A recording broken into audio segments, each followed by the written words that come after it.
Good morning, everyone. 22nd of November, reaching the end of the year, and definitely this is the last week of this liturgical year as we're going to start Advent. Next week,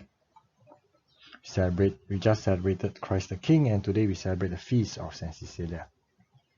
May we continue to let the Saint and Jesus guide us, inspire us, and also this is also my day one of my week of guided prayer.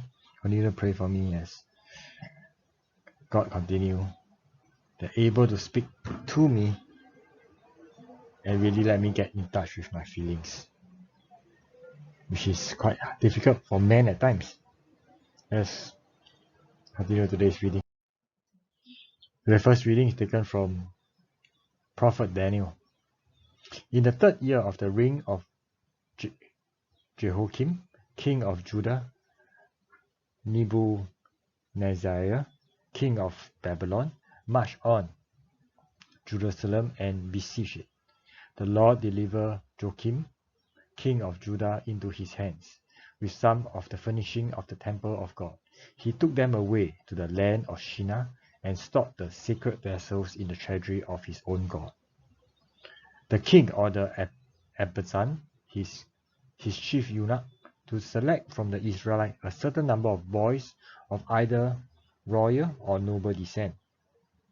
They had to be without any physical defect, of good appearance, trained in every kind of wisdom, well-informed, quick at learning, suitable for service in the palace of the king.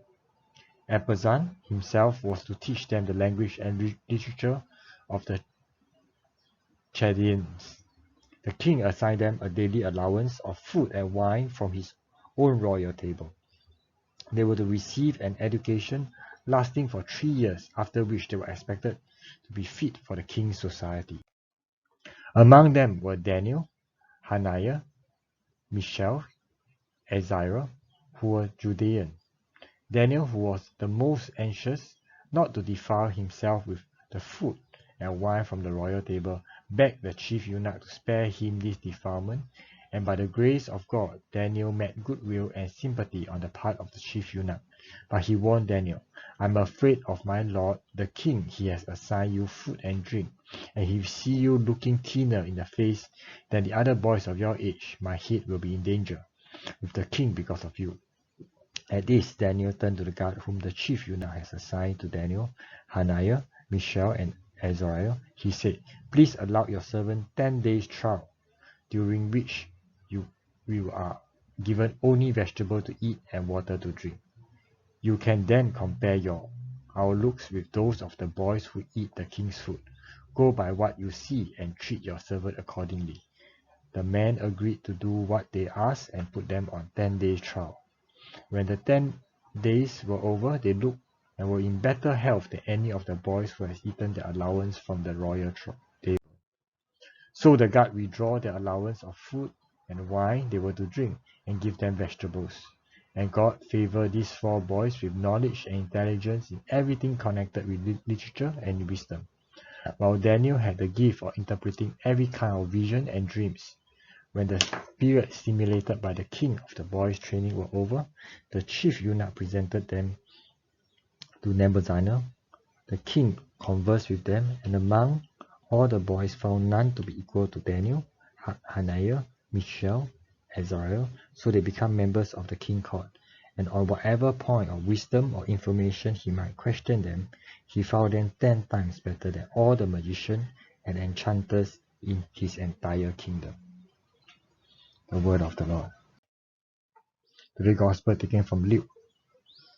As Jesus looked up, he saw rich people putting their offerings into the treasury. Then he happened to notice a poverty-stricken widow putting his 2 small coins, and he said, "I tell you truly, this poor widow has put in more than any of them. But these have all contributed money they had over, but she, from little she has put in all she has had to live on." The Gospel of the Lord. Sometimes not falling asleep, but let Jesus speak to us.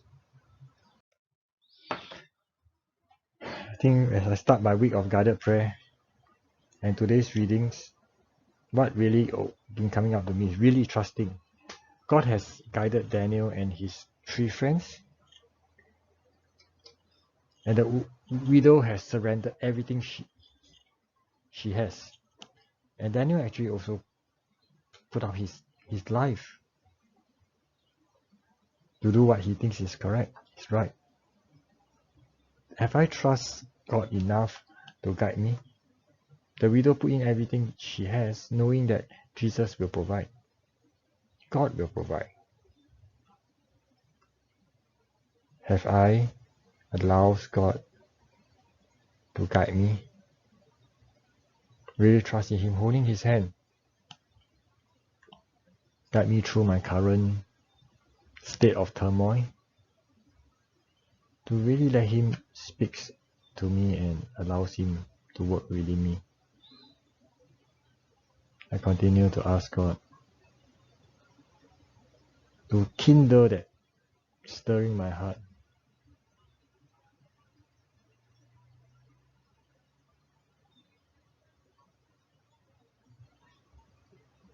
And to do what is correct, and things will always be done when the time comes. Don't focus on the not so important, but focus on what is important,